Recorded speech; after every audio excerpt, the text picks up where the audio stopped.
पहा नवीन एपिसोड्स एकदम add free.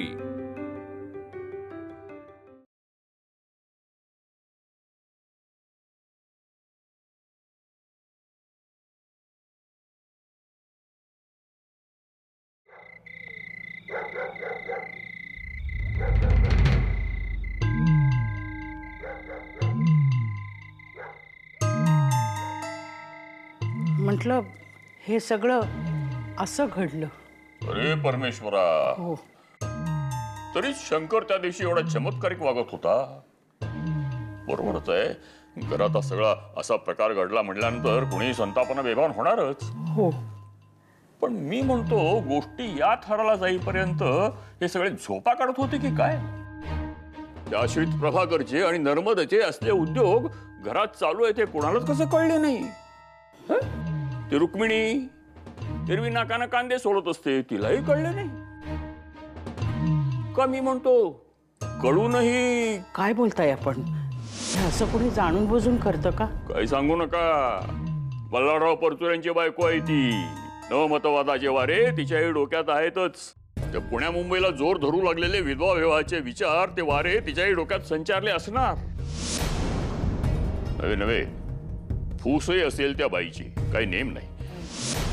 ते सगळं सोडा, पण मला काय म्हणायचंय, शंकर बापू काही आपल्या शब्दाबाहेर नाहीत। शिवाय आता ते आपले व्याही आहेत। मग नाही म्हणजे आपण एकदा जाऊन येता का त्यांच्याकडे? त्यांना चार गोष्टी समजावून सांगा, नाहीतर उगीच नर्मदेला मारहाण करतील हो। काय सांगणार? या दोघांचे लग्न लावून द्या म्हणून? उलट उत्तम होईल। अशा बायकांनी मरायलाच हवे। आपली मर्यादा राखता येत नाही। अहो, तो बोलून चालून पुरुष, पण हिची अक्कल काय भात कांडायला गेली होती? आता मर म्हणावे। म्हणून बयोला आणि लहान मुलींना गोरेची शिस्त हवी।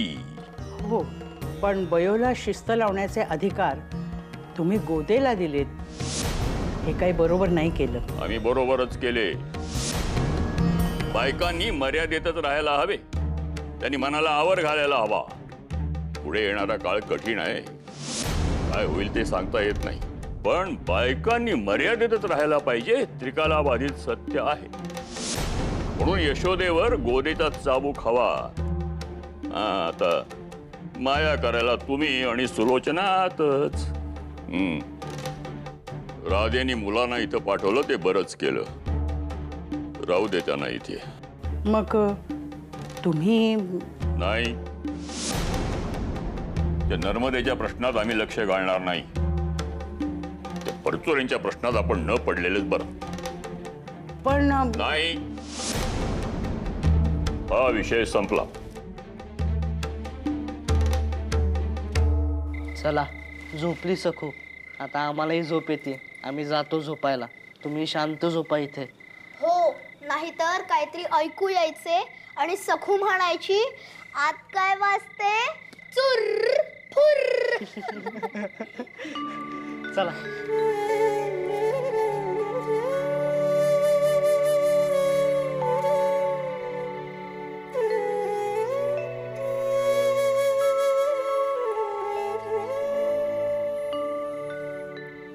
सगळे झोपले। आजीने मुद्दाम गोष्ट सांगितली, आमचे लक्ष उडावे म्हणून। पण आता आजोबांना बाहेर घेऊन गेल्या, आमच्या घरी काय झाले आहे ते सांगायला। काहीतरी घडले आहे आमच्या घरी। आम्ही लहान आहोत म्हणून लपवतात सगळे। काय झाले असेल?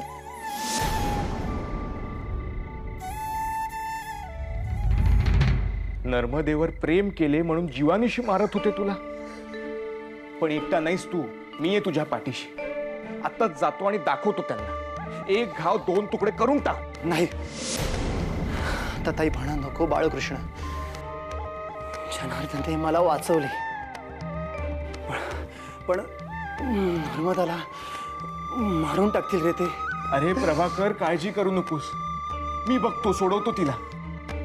तू मात्र लवकरात लवकर इथून निघून जा। हवं तर रानात थोडा विसावा घे, पण इथून नाहीसा हो। शेजारच्या जांभूळ गावात अनंतराव कुलकर्णी म्हणून माझा मित्र आहे, त्याच्याकडे जाऊन राहा। आमच्याच चळवळीतला आहे, एकटाच राहतो. माझे नाव सांग त्याला, पण आता निघ लवकर.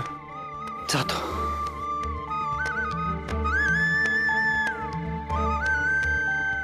पण बाळकृष्ण, कोणाला मारू नकोस रे.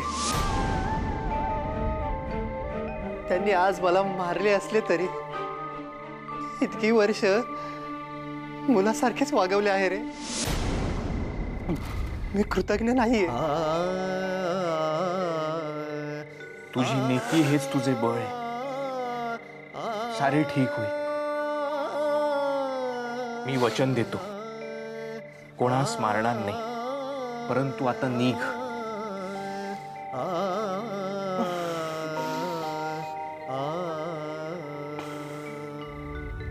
जातो. जातो मी.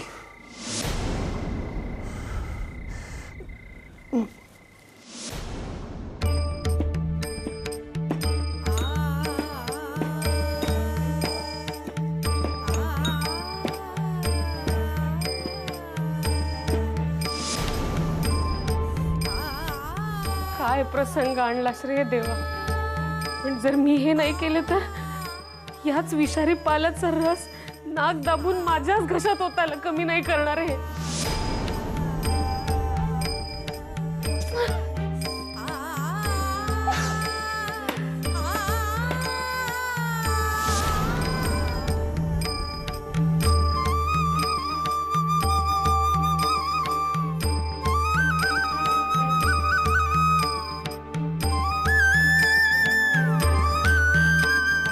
माझेच चुकले.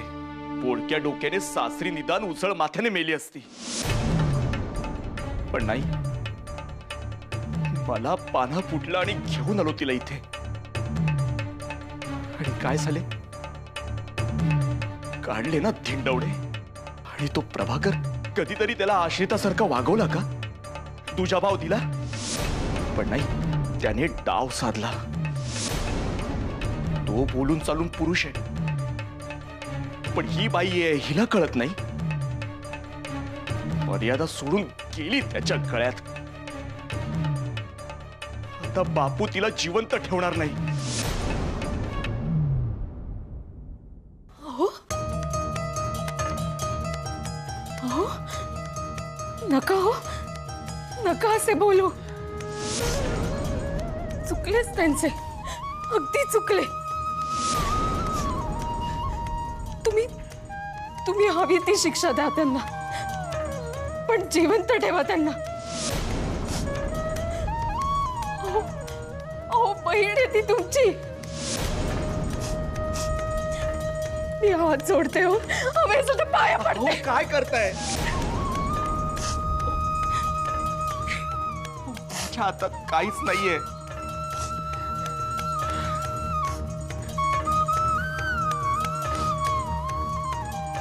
बापूंनी जे ठरवलंय तेच होईल. आणि या पापास क्षमा नाही.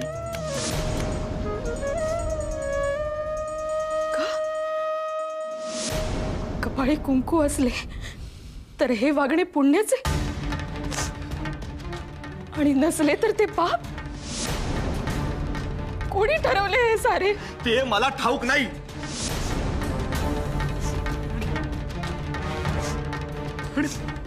माझ्या हातात काहीच नाहीये.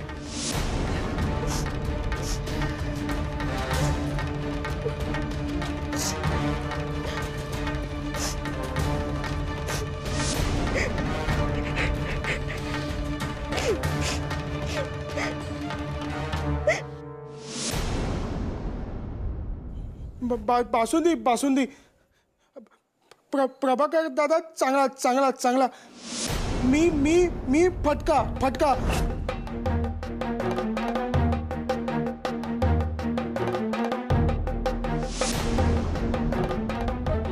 बापू टुबुक, बापू टुबुक. बासुंदी बासुंदी. प्रभाकर लांब लांब.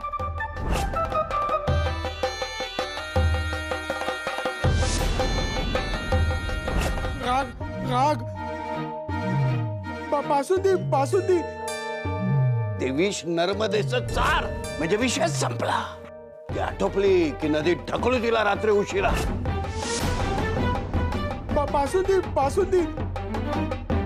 प्रभाकर लांब लांब.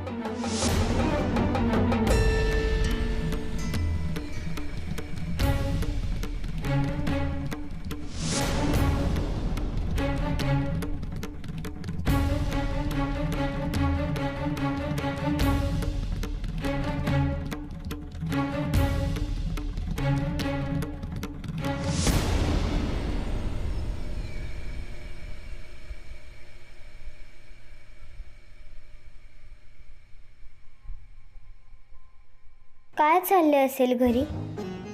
आईने आम्हा सगळ्यांना इथे ठेवले म्हणजे खूप भयंकर काहीतरी झाले असणार.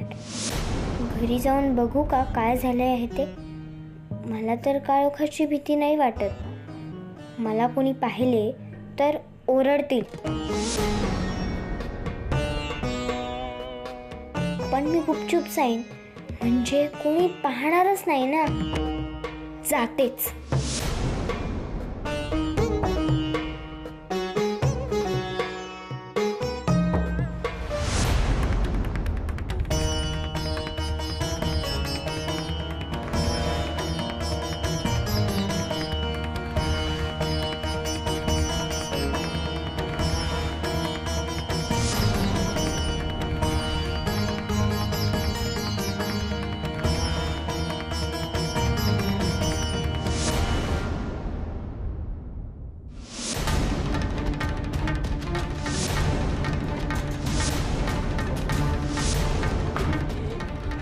नर्मदे नर्मदे नर्मदे नर्मदे.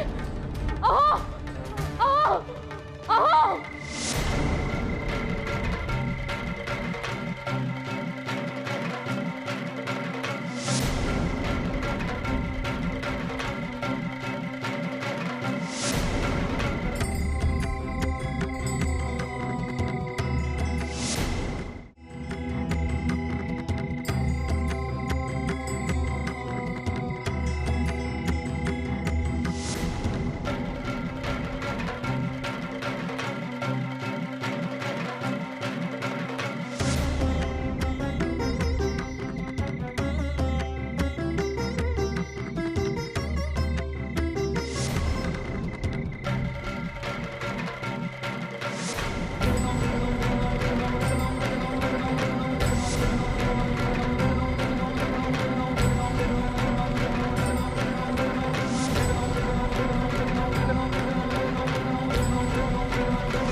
उठा ना, उठा पटकन.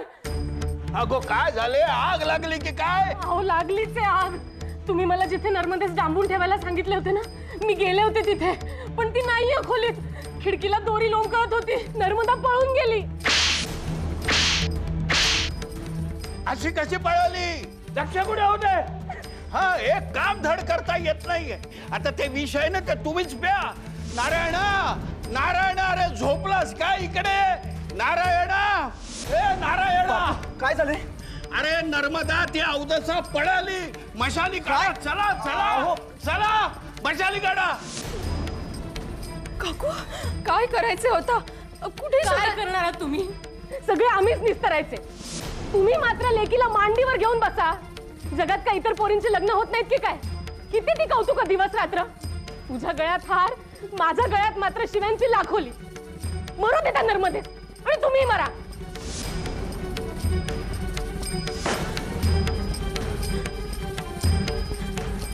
देवा परमेश्वर.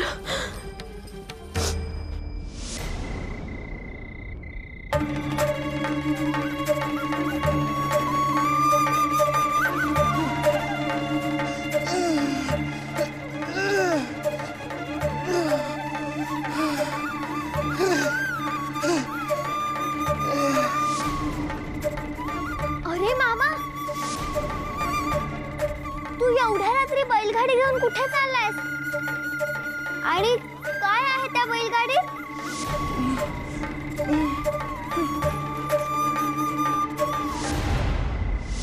नर्मदा आते, आते.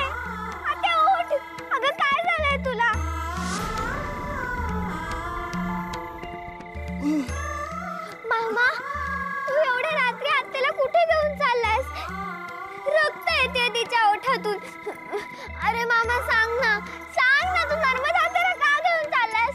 सांग ना, का मी नानांना बोलावू? ना बाई. अयो अयो आवाज करू नकोस, मी आहे. बाळकृष्ण दादा तू?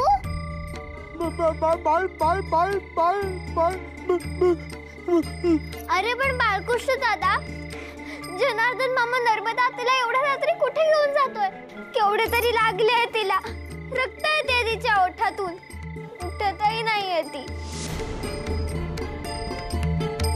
होय, ही एक लढाई आहे आणि तुझी आत्या या लढाईत जखमी झाली आहे. पण ती जिंकावी असे वाटते ना तुला? हो नर्मदा आत्तेने इतर बायकांसारखे छान राहावे असे वाटते ना तुला? हो. अगं म्हणूनच झोळाई देवीने तिच्यासाठी तसे दिवस आणले. तू फक्त माझ्यावर विश्वास ठेव आणि कुठे काही सांगू नकोस. जनार्दन, तू बयोला घेऊन घरी जा लवकर. अरे पण दादा तू कुठे घेऊन जातोयस नर्मदा आत्तेला? अगं हे सगळं बोलायची ही वेळ नाहीये. तुझा विश्वास आहे ना माझ्यावर? मग तू घरी जा. पण तुला माझी शपथ आहे बयो. तुझी नर्मदा आत्ते सुखरूप असेल हे वचन आहे माझे. आणि काही दिवसांनी ती तुला चांगल्या रूपात दिसेल, तुझ्या आईसारखी, सवाष्ण, आनंदात.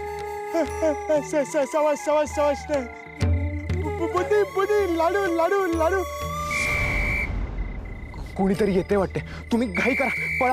जनार्दन, तिला घरी सुखरूप सोड. बयो जा तू लवकर. जा तिकडे जा.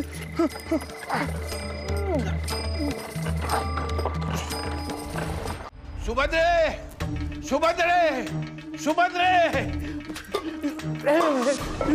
बापू शांत. अहो काय झालंय? दोघही पसार झाले. प्रभाकरचा कुठे पत्ता नाही आणि नर्मदेचाही ठाव ठिकाणा नाही. चांगले पांग फेडलं नर्मदेने. त्या प्रभाकरने नाहीशी केले असणार तिला. टोळकेच असणार बदमाशांचे, एकट्याचे काम नव्हे. पण आता काय करायचं हो? पोर जीवानीशी सुखरूप असू दे, बाकी कशाला हवी ती सुखरूप? आरती ओळायची तिची. मेली ती आपल्यासाठी. आता त्यांना शोधायचे ते फक्त मारण्यासाठीच. जिवंत नाही ठेवणार त्यांना. आपल्या आबरूची लक्तरे काढणाऱ्यांची कसली काळजी करता? माझा जीव घेण्याचा प्रयत्न केला त्या बदमाशांनी. जिथे भेटतील तिथे लाथ मारेन, ठार मारून टाकेन मी त्यांना. खांडोळी करेन सगळ्यांची. पण बापू, आता हे सगळे गावभर होईल. आपल्याला तोंड दाखवायला जागा उरणार नाही. होऊ दे.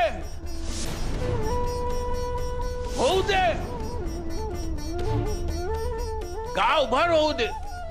आपल्या तुकड्यावर जगणारा आश्रित प्रभाकर दूध पिऊन सापासारखा उलटला आणि आपल्यालाच डसला. कळू दे लोकांना. भोळ्या नर्मदेला फसावून प्रभाकरने पळवले असेच होऊ दे गावभर.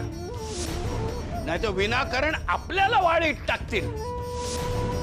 जितके वाईट साईड नर्मदेबद्दल आणि प्रभाकर बद्दल बोलता येईल तेवढे बोला. लोकांच्या मनात त्यांच्याबद्दल राग निर्माण होऊ दे.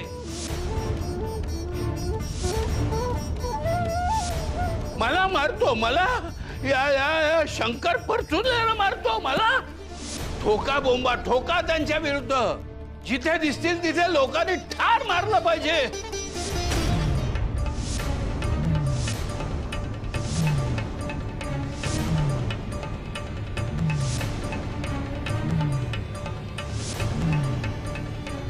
बापू.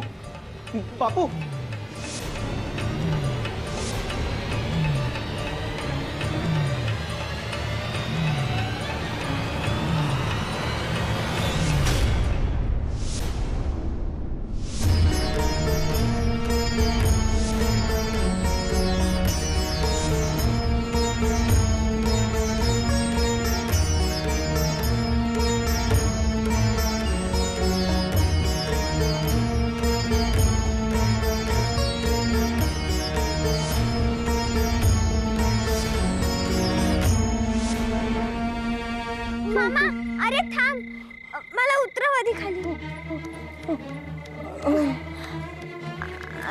अरे मामा, मला एक सांग, नर्मदा आत्याला कोणी मारले?